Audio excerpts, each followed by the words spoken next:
They woke up before dawn. Not because of an alarm. Not because of shouting. Not because of orders being given. They woke up because sleeping too deeply in a trench was dangerous. If you slept too deeply, you didn't hear the shells coming. You didn't hear the warning shout. You didn't react fast enough. So most men learn to sleep lightly. In short pieces. Never fully. The trench was still. Not peaceful. Just still.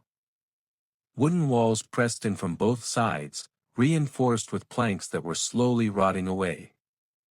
Mud covered the floor in a thick, uneven layer that never fully dried.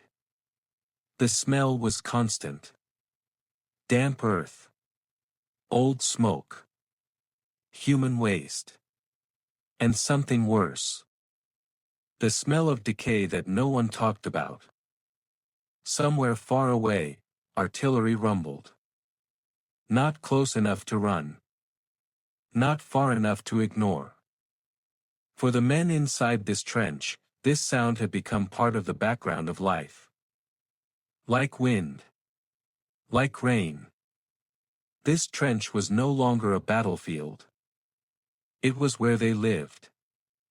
There were dozens of men packed inside this narrow space. Some leaned against the walls. Some sat on wooden boards laid over the mud. Some stood because there was nowhere else to put their bodies. They were young. Many of them barely out of school. A few had faces that already looked older than they should have. Weeks of poor sleep and constant tension had done that.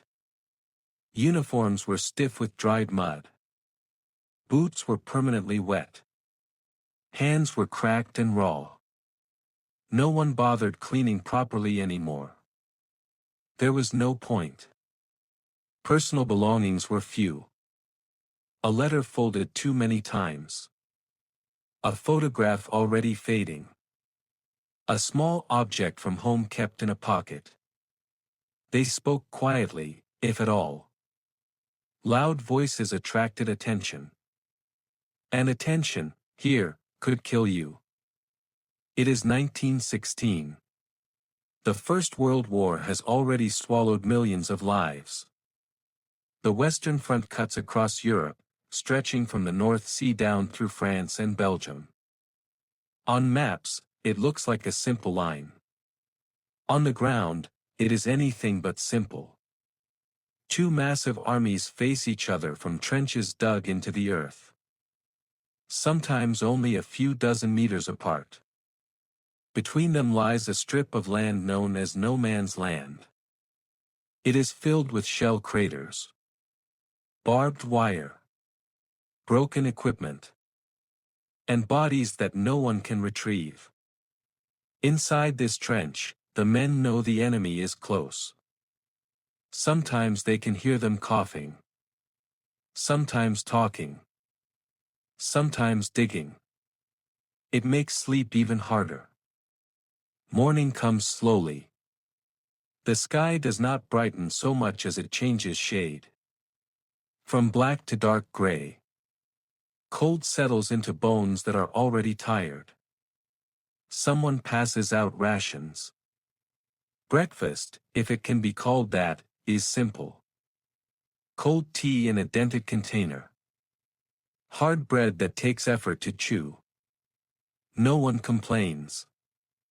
Complaining takes energy, and energy is something they try to save. A soldier checks his rifle for the third time. Another adjusts his helmet, even though it no longer fits properly. They are not preparing for comfort. They are preparing because not preparing feels worse. Across the trench, nailed to a wooden post, hangs a small clock. It stopped working weeks ago. But everyone knows what time it is anyway. They are listening. Waiting. Waiting is the hardest part of trench life. Not the fighting. Not even the fear. The waiting. Time stretches in uncomfortable ways. Minutes feel longer than hours used to feel back home. A soldier pulls a letter from his pocket. He already knows every word. Still, he reads it again. Another man stares at the opposite wall. His eyes are open, but he is somewhere else entirely. Rats move freely through the trench. They are bold now. No one tries to chase them away anymore. A shell lands somewhere nearby. The ground trembles slightly. Loose dirt falls from the trench wall. No one moves. Running only makes you visible. If today is the day, there will be no warning that truly matters. The men wait. And they know that before this day is over, something will change.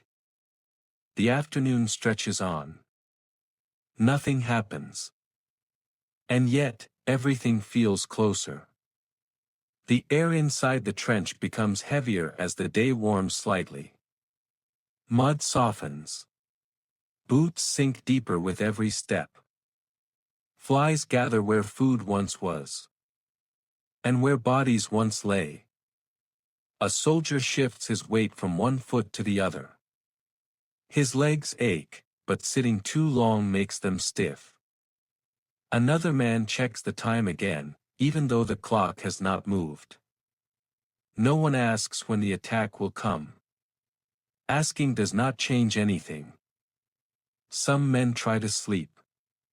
Most cannot. Every distant sound pulls them back to attention. They know the pattern. Silence never lasts forever. Late in the afternoon, movement spreads through the trench. Not panic. Not excitement. Recognition. An officer appears, stepping carefully on the narrow boards above the mud. His uniform is cleaner than most. Not clean, just cleaner. He carries a folded paper in one hand. He does not read from it. Everyone already knows what it says. The men straighten slightly. Helmets are adjusted.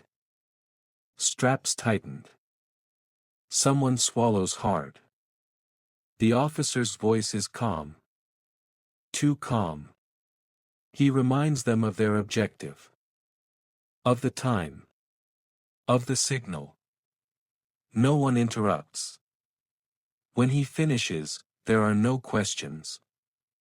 There never are. The whistle hangs at the officer's chest. It is small. Light. Hard to believe it can decide so much. Men line up near the ladders. Some grip their rifles tightly. Others loosen their hands, afraid of freezing up. Breathing becomes shallow. A few close their eyes for a moment. No prayers are spoken aloud. Everyone hears the same sounds now. Their own heartbeat. Their own breath. The trench seems impossibly narrow. Then the whistle sounds. The first man climbs the ladder. Then another. Then another. They emerge into open air. No man's land stretches out ahead of them. Mud, wire, and smoke. Machine gun fire erupts almost instantly. Some men fall before they can run. Others stumble forward, pushed by momentum and fear. There is shouting. Then less shouting. Then mostly noise. From the trench, those left behind hear everything. They know what each sound means. They do not need to look. Eventually, the firing slows. Then stops. Smoke hangs over the ground. Those who return do so in small numbers. Some are wounded. Some are silent. Some are not there at all. The trench fills again, but not as it was before. There are empty spaces now. No one speaks of bravery. No one speaks of success. They clean their rifles. They sit. They wait. Tomorrow will come. And with it, another day like this one. For most of them, the war is no longer about winning. It is about lasting one more day. Night begins to settle in slowly. The light fades, but the trench does not grow quiet immediately. There are still sounds. Low voices. Movement. The wounded are brought back first. Some walk on their own. Others need help. Some are carried. A man sits against the trench wall, staring at his hands. They are shaking, but he does not notice. Another presses a cloth against his leg. The blood has already soaked through. No one asks how bad it is. They have learned not to ask questions they do not want answered. The trench smells different now. Metal. Smoke. Blood. The air feels heavier. Darkness changes everything. Shapes lose detail. Distances become uncertain. Men speak even less now. Those who can, sit or lie down where they are. There is no real rest. Every sound feels closer in the dark. A distant shell lands. Then another. The ground trembles faintly. Some men flinch. Others do not react at all. Their bodies are too tired to respond. Sleep comes in short, broken moments. Eyes close. Then open again. No one dreams. Time moves slowly through the night. Someone coughs. Someone shifts position. A man quietly removes a photograph from his pocket. He looks at it once. Then puts it away. Another stares upward, toward the strip of sky visible above the trench. He wonders if it will look the same tomorrow. No one talks about the men who did not come back. They do not need to. Their absence is already present. The trench feels emptier now. Wider. Slowly, the sky begins to change color again. Another morning. Another gray dawn. Orders will come later. They always do. The men who survived this day will remain in the trench. Others, somewhere else along the line, are waking up just as they did. In another trench.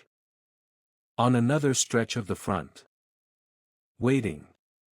For them, the war does not move forward. It stays here. In the mud. In the silence. In the waiting. This is not how they imagined the war would be. But this is how it is lived. 1 hour at a time. 1 day at a time. Until it ends. Or until they do.